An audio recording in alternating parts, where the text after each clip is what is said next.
الإسلام ديني ومحمدا رسول. Assalamualaikum warahmatullahi wabarakatuh. Halo sobat iman di mana saja berada. Semoga dalam keadaan sehat dan lancar dalam segala hal. Sebelumnya marilah kita sempatkan bersolawat kepada junjungan Nabi Muhammad SAW sebagai satu bukti cinta kita kepada Nabi Muhammad SAW dengan membaca solawat. Semoga kita mendapatkan syafaatnya. Amin ya robbal alamin. Di video kali ini, kita akan membahas tentang 10 perbuatan yang tidak disangka mendekati zina atau takrobus zina, padahal di dalam Islam kita dilarang melakukan perbuatan tersebut. Apa saja perbuatan itu? Penasaran? Simak video ini sampai selesai. Namun sebelumnya jangan lupa untuk subscribe channel ini. Yang subscribe semoga diberikan kesehatan dan dibukakan pintu rezeki seluas-luasnya. Amin. Surat Al-Isra ayat 32 menjelaskan tentang larangan mendekati perbuatan zina. Mendekati zina sama seperti memilih jalan yang buruk. Dan janganlah kamu mendekati zina, sesungguhnya zina itu adalah suatu perbuatan yang keji. Dan suatu jalan yang buruk. Quran Surah Al-Isra ayat 32. Menurut ulama tafsir Quraisy Syihab, Surat Al-Isra ayat 32 menjelaskan, janganlah kalian mendekati zina dengan melakukan hal-hal yang mengarah kepadanya. Sebab zina adalah perbuatan keji yang sangat jelas keburukannya. Jalan itu adalah merupakan jalan yang paling buruk. Larangan mendekati zina mencakup larangan terhadap semua perkara yang dapat mengantarkan kepada perbuatan tersebut. Barang siapa yang mendekati daerah larangan, dikhawatirkan akan terjerumus kepadanya. Terlebih lagi dalam masalah zina yang kebanyakan hawa nafsu terdorong melakukannya. Jika seseorang masih mendekati apalagi melakukan salah satu perbuatan takrobus zina tanpa alasan yang sangat mendesak, maka ia akan kehilangan sifat muruah kepribadian atau perangai yang menjadi kunci patut dipercaya penuh oleh pasangan hidupnya. Di antara contoh perbuatan takrobus zina atau mendekati zina yang wajib kita waspadai adalah sebagai berikut. 1. Ikhtilat, yaitu bercampurnya laki-laki dan perempuan dalam suatu tempat.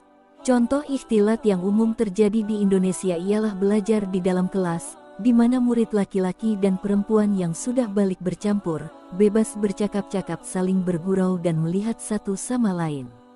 Hal ini sudah banyak terbukti munculnya seks bebas di kalangan pelajar, muda dan mudi berpacaran, menimbulkan perzinahan serta kehamilan di luar nikah akibat dari ikhtilat ini. 2. Khulwat, yaitu berdua-duaan antara laki-laki dan perempuan yang bukan mahramnya di suatu tempat yang sepi tanpa ada pihak lain yang melihatnya atau ada pihak yang melihatnya yang bisa menimbulkan orang lain curiga serta dapat menimbulkan prasangka negatif. Seperti hanya berduaan dalam satu ruangan tanpa ada pihak lain walaupun dengan orang baik-baik. Seperti mahasiswa dengan dosennya saat konsultasi, seperti atasan dengan bawahannya di tempat kerja, satu mobil pribadi saat berangkat dan sepulang kerja atau berboncengan sepeda motor. Khulwat termasuk takrobus zina yang sangat rentan terjerumus sehingga sangat dilarang dalam ajaran Islam. Dari kasus khulwat ini, saat ini sudah sangat banyak terbukti timbulnya perselingkuhan dan perzinahan di antara sesama pegawai dan para wanita pekerja di luar rumah yang tertangkap basah berzina di hotel-hotel.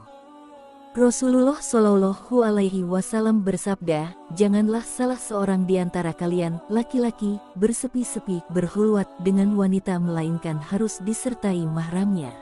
3. Tabaruj, yaitu menampakkan perhiasan dan segala yang dapat mengundang syahwat laki-laki. Definisi yang lain, tabaruj yaitu menampakkan perhiasan kepada laki-laki yang bukan mahram, ajnabi, seperti bersolek untuk menarik perhatian lawan jenis yang bukan mahram ataupun suaminya, bermake up di tempat kerja yang terdapat pekerja laki-laki, termasuk pula membuka aurat tanpa jilbab di kepala di luar rumah, atau berpakaian sangat ketat, menampakkan tonjolan dada tanpa ditutup dengan jilbab yang panjang dan juga menampakkan pinggul wanita tanpa ditutupi dengan baju yang longgar.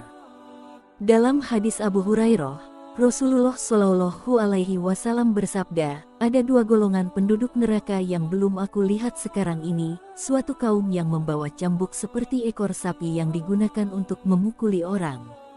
Wanita-wanita yang berpakaian, namun telanjang, bergaya pundak mereka dan berpaling dari kebenaran. Kepala mereka seperti punuk unta kurus. Mereka tidak masuk surga dan tidak mencium baunya. Padahal baunya tercium dari jarak perjalanan sekian dan sekian. Hadis riwayat Muslim. 4. Khutwah, yaitu melangkahkan kaki ke tempat maksiat. Seperti mendekati lokalisasi pelacuran, mendatangi warung remang-remang, kafe, bar dan diskotik tempat orang bermabuk ria, termasuk tempat karaoke dan sejenisnya. 5. Et-tamani, yaitu menghayal dan atau memandang sesuatu yang dapat menimbulkan syahwat. Seperti membayangkan kemolekan tubuh seorang wanita bahenol, membaca dan melihat gambar atau video porno yang terbayang ingin melakukannya dengan pacar atau pelacur. 6. As-samu, yaitu mendengar sesuatu yang menyebabkan munculnya syahwat. Seperti chat ngobrol via online atau iseng menelpon lawan jenis bukan mahram yang bukan untuk kepentingan yang diperbolehkan syariat Islam, termasuk pula mendengarkan lagu-lagu cinta yang dapat membuat pikiran melayang-layang. Bahkan kasus ini sudah banyak sekali yang sudah terjerumus pada perzinahan dan banyak menghancurkan rumah tangga yang sebelumnya harmonis. 7. Al-kalam al-fahisi, yaitu berbicara kotor atau mesum. Seperti merayu wanita secara langsung dengan kata-kata mesum, menelpon atau SMS yang ada unsur mesum atau kata mesra kepada lain jenis yang bukan mahram. 8. Al-kublah, yaitu bersentuhan antara laki-laki dan perempuan yang bukan mahramnya. Seperti bergurau saling menepukkan tangan pada badan lain jenis yang bukan mahram, atau sekedar menyentuh bagian tubuhnya dengan sengaja. Hal ini sudah dianggap biasa di tempat kerja bagi kalangan orang yang fasik serta tidak memahami ajaran Islam dengan benar. Terdapat suatu hadis sahih yang berbunyi, ditikam seseorang dari kalian di kepalanya dengan jarum dari besi, itu lebih baik daripada menyentuh seorang wanita yang tidak halal baginya. Hadis riwayat At-Tabrani atau hadis yang berbunyi, lebih baik memegang bara api yang panas daripada menyentuh wanita yang bukan mahram. 9. Al-lamsu, yaitu menyentuh dengan tangan seperti meraba-raba, berciuman atau menyentuh bagian tubuh yang sensitif, termasuk pula berjabat tangan dengan ajnabiyah tanpa penghalang kaos tangan. 10. Perempuan yang pergi sendiri tanpa mahram. Wanita yang bepergian bersama rombongan dengan bukan mahram sampai bermalam dan tidur di hotel atau penginapan seperti villa tanpa disertai suami atau mahramnya. Hal ini jelas sekali termasuk pula perbuatan mendekati zina yang dosanya sangat besar sekali. Dari Abu Hurairah bahwa Rasulullah Shallallahu Alaihi Wasallam bersabda, janganlah seorang wanita bepergian sejauh perjalanan sehari semalam kecuali bersama dengan mahramnya. Hadis riwayat Tirmidzi. Dikarenakan bepergian semacam ini dapat menimbulkan fitnah dan banyak mudorotnya, jika tanpa disertai dan tanpa mendapat restu dari suaminya. Saat ini sudah banyak kasus pelecehan seksual yang terjadi di angkot dan taksi umum. Serta sudah sangat banyak sekali kasus yang terjerumus pada zina akibat mengabaikan takrabus zina ini, sehingga menjadi objek paling empuk bagi setan dan iblis untuk menjebaknya. Demikian 10 perbuatan takrabus zina, yang wajib kita dan keluarga kita jauhi, agar tidak terjerumus ke dalam dosa besar. Bagaimana tanggapan kalian sob? Semoga video kali ini bermanfaat dan jangan lupa di-share, agar menjadi amal jariah untuk kita semua. Amin ya robbal alamin. Akhirul kalam, wassalamualaikum warahmatullahi wabarakatuh. سبيل الدموع سبيل مريح تنهدى يا صاحي